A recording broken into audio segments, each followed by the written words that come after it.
Our core capabilities, so we're a job shop. We make parts for other companies that don't have their own internal manufacturing capabilities. We like to specialize in production work. That's really our forte.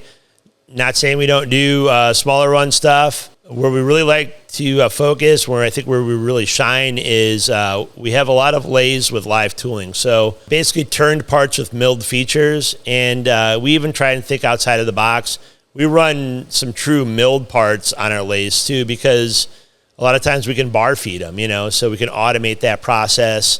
And that's really where, for us, we've tried to really hone our craft is in unattended machining. I feel like that's where we're most effective, we're most profitable, is when we're running machines when no one's in the building. And we have some, unique capabilities with the different types of equipment that we have, where we can monitor them remotely.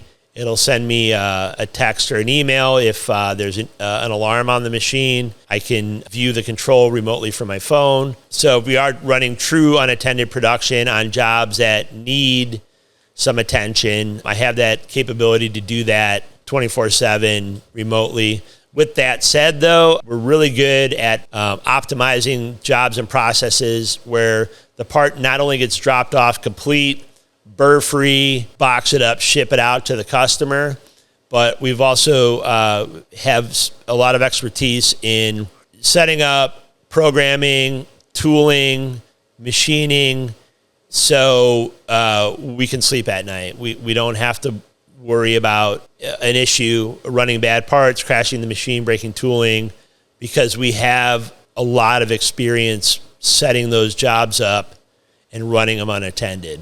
And sometimes that's, maybe we can't get to overnight where it's running 24/7. Maybe it's getting an extra full shift out of the machine or another 10 hours out of the machine.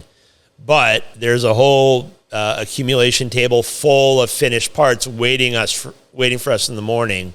And so that's one area that I think we really shine. All of our machines have some unique capabilities. They all kind of also overlap in their capabilities. And then, on the milling side, like I said, we do a lot of milling on our lathes. On the milling side, though, we have modern milling equipment. We have 5-axis capability, so 3+2 machining, where, again, we're putting a part in, we're getting a finished part out. And I think that's really essential to remaining competitive in today's market.